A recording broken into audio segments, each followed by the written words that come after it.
What I have right here is a complete roadmap that I've personally compiled from what I've seen and from what others in the SaaS industry are saying to get your first 100 to 1,000 paying users. This is a compilation of everything from pre-launch users all the way to post-launch users and even acquiring users through paid ads. And in this roadmap, it's going to show you all the different things that you need to focus on every single stage in order to successfully accomplish it and get these users. Where this all really starts though is while you're building your SaaS product, and that's through pre-validation. Now the whole goal in this step actually isn't to get your first paying users, but rather get users that you can give your product to for free in exchange for feedback to make it better. So then when people, check out your product for the first time, they're likely to actually give you money for it. And there's a couple different ways they can get these first users, right? You can DM people on LinkedIn, you can find people in a group, you can find your connections that maybe you met at conventions or you know in person. And you can even try to find cold connections by DMing them and saying, hey,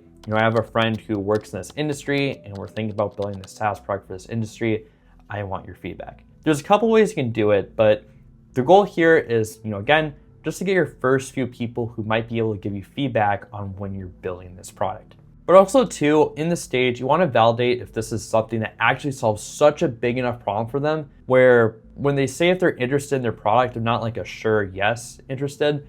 They're more of a, yeah, definitely yes, I'd be willing to pay for an annual subscription. And the reason why I say that is oftentimes when you survey people, it's typically on the more positive side. But from here, you can take a step back and be like, okay, this is something people at least pay something monthly for. Now, once you ask these questions, you want to keep a spreadsheet of all these different people that you can go back to contacting later, because once you actually built your product out, we're going to go back to these people and we're going to ask for feedback and give them our product for free.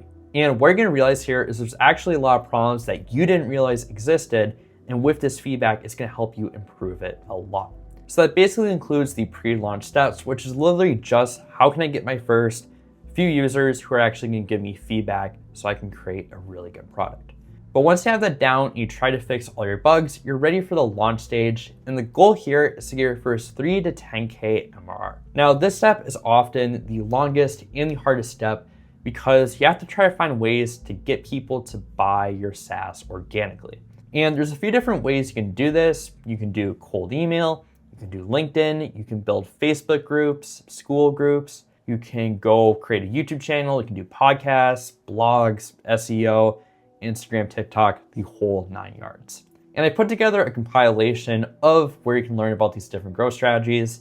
I only put the ones that I knew were from credible sources that I personally learned from myself. And then there's also some skills that you need to learn along with that too. So with the cold email and LinkedIn stuff, you really need to know copywriting. With some of the video stuff, you really need to know video content creation, how to be good on camera.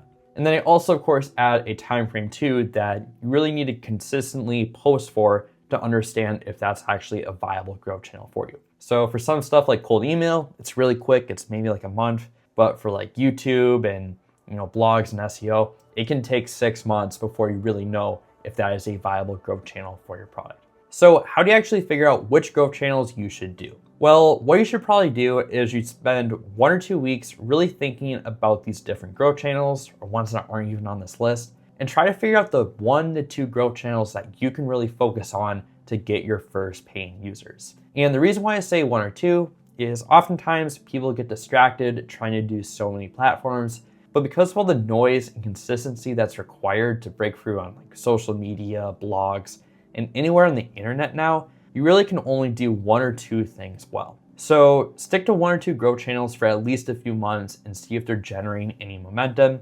And to actually decide which growth channels you should go towards, there's really 2 things that you should keep in mind. The first thing, of course, is you want to make sure that's a growth channel where you can reach your ideal customer. And then also too, you want to make sure that the channel is something that you're decently good at or think you can get good at personally. So to give you an example of a story here, my dad is currently launching a SaaS product for local SEO agencies. And what we're doing to reach our ideal customer is we realize we can do it through LinkedIn because there's a lot of SEO specialists on LinkedIn that are cold DMing to get clients. And if we show up in their feed and we cold DM them, we have a warm audience there as well as a method to reach them. We also are doing YouTube videos and podcasts.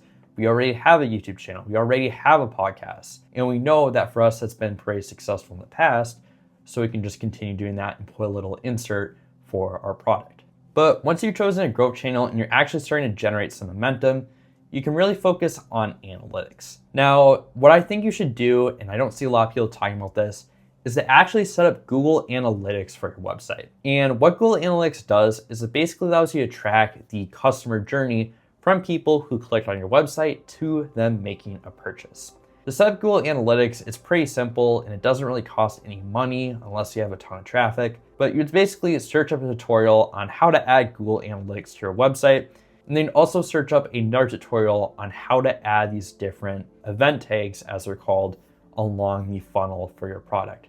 And with that, you can really take a deep dive in the Google Analytics report tab to see where people are going on your website, and you can kind of change your funnel around that. Another pro tip that's important to note here too is while you're developing your product, try to get people on a wait list or a newsletter subscription. If you start the content game early and you're getting people on a wait list or a newsletter where you send a newsletter out every week or every other week, that helps people get warm and familiar with your product or your SaaS, and you can help validate it further too before you actually launch. But when you launch, you have a whole giant wait list of people that are ready to see your product, and you can start making money right away, as instead of waiting for 6+ months before you actually start getting consistent paying users. Another thing that's really important to note about this stage too is you don't want to do paid ads, at least quite yet. And the reason why I say that is there's quite a few things that you need to make sure you have checked off before you can really run paid ads successfully. First of all, you want to have a clearly defined ideal customer profile, so you know exactly who it is that you're targeting. You don't want to be too broad because it's really hard to target and really cater your messaging to someone to buy your product. So if you can, try to stick to a niche and be really good at solving that problem for them so you know who to target. Another thing too is you want to make sure you have product market fit. Now, from what I heard somewhere is that you can tell if you have product market fit by 60 to 70% of your users in user feedback surveys say that they'd be highly dissatisfied if your product or your SaaS just randomly disappeared off the market. Another sign you can look at too to see if you have a product market fit is there a lot of word of mouth being generated for your product? So to give you an example, there's a company called Instantly that's known really well for cold email. So anytime I go, somewhere on YouTube or on LinkedIn and someone's talking about cold email and they're trying to recommend platforms to help others with cold email, Instantly and Apollo AI and some of these other products are commonly mentioned because these products are known to be really good at helping people solve that problem. And then another thing, of course, too, is you want to make sure you're ideally doing 5K plus MRR a month. And the reason why is that gives you some cash coming in consistently that you can use to experiment with paid ads without risking too much of a loss. Now, there's quite a few more things that need to happen too before you can run paid ads. One, you want to have a solid funnel that isn't leaking. So there's this thing in marketing called a marketing funnel, and it's essentially where people find you out for awareness, and then you have middle funnel, which is basically, nurturing your customers, your leads. And then they have your bottom of the funnel, which is typically conversions and then retention.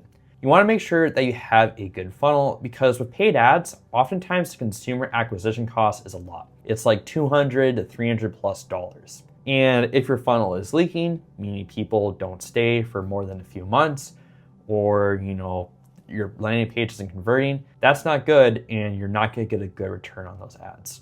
So I have some numbers here that you ideally want to strive for, and you want to have a landing page that converts at roughly 3%. You want to have free users go to a paid user roughly 8% of the time. You want to have low churn, meaning that 5% of your users, leave within a month or less. You want to have a good average monthly customer value too, $70 plus ideally, because with paid ads, you want to make sure you have actual margins for it. And then of course too, with paid ads, just understand that it is going to be a lot of money that you're spending upfront before you actually start making a profit on them. So I'm going to open up an example here. So this is a sheet that I created to help people predict how profitable their paid ads would be over time. So let's say you paid an agency $3,000 a month, you spent $5,000 in ad spend, and then I have some fairly conservative numbers here. Let's say your sales cycle is, 4 months. Let's say that your annual customer value, ACV, is $120, 5% monthly churn rate. Those are kind of conservative numbers right here. Let's see how that costs over time and how that pays out. So if you go to predicted payback for the $60 a month SaaS, again, kind of on the conservative side, you're gonna be spending roughly $30,000 before you generate enough users through paid ads for the paid ads essentially become profitable by themselves. But even though you are waiting for 7 months before those paid ads are profitable in themselves and you're actually getting a profit long term, after about 30 months, your profitable MRR is $46,000 a month. So literally by making that initial investment of paid ads and continuing to do that, you turn something that was from a $30,000 cost to a $46,000 a month revenue generating machine. So paid ads, they can be very powerful if you do them right, but you don't want to jump on them too early because otherwise you're just going to have a huge loss. And speaking of paid acquisition, once you do reach that stage where you do have that 5 to 10K a month, you can really start focusing on paid acquisition. Now, there's really a few types of paid acquisition that are on here. You have different growth channels like Google, Bing ads, you have YouTube ads, ChatGPT ads, which is fairly new, Meta ads, Reddit ads, LinkedIn X ads, influencers, referrals, basically a bunch of different types here. Now, how you actually choose which ad channel you should do really depends on where your ideal customer profile is on a lot of the time. So if your ideal customer is doing a lot of Google searches or Bing searches, maybe you want to do ads on that. If your ideal customer is using Meta products a lot because they want to check where their friends are, they want to learn different things on Meta or whatever, you can do Meta ads. You can do LinkedIn ads if they're on LinkedIn a lot. But one thing I do really want to note with the paid ad stuff is if you're thinking about doing it yourself, I'd highly recommend really focusing and learning a lot before you actually run them and really understanding how to keep track of analytics and stuff. As you can notice with all these different ad platforms, you do require some sort of analytical skills just to make sure you understand how things are converting and how to A/B test stuff. And that really gets me into what it is skill-wise that you have to do with paid ads. So paid ads is very similar to content creation, but there's really two big differences that I think separate it from content. And that's you basically need to think like a scientist. You need to know how to A/B test and see what works best. You also need to understand where spend is going and how to best optimize it. You also too need to get really clear on your product's messaging, which is how you convey what your product is to people through awareness, and how to put a really good offer out there for conversion to get people to jump on and buy your product. Now, you of course don't need to do paid ads yourself. You can outsource to an agency. If you do that, my best recommendation I would give is to try to outsource to an agency that has worked with SaaS companies before, and preferably SaaS companies in your industry. If not, finding one that has worked with SaaS companies before is a good step. Also too, you can have multiple agencies working. A lot of times, marketing agencies really specialize in one specific area. So you might have one marketing agency that does, the SEO and maybe the Google paid ads, and then another marketing agency that does the paid social ads, so like Meta ads and LinkedIn ads. And that's what my company does, Modular Demand, is we try to help B2B SaaS companies grow on social media with paid ads. Now, of course, you don't have to do paid ads, but let's say you're someone who really wants to focus on improving the SaaS, or you want to be somewhat passive, or you really want to focus on the organic content creation side to really lower your consumer acquisition cost overall. It may help to hire a marketing agency that where you're not worrying about A/B testing, seeing how to manage ad spend and really monitoring things.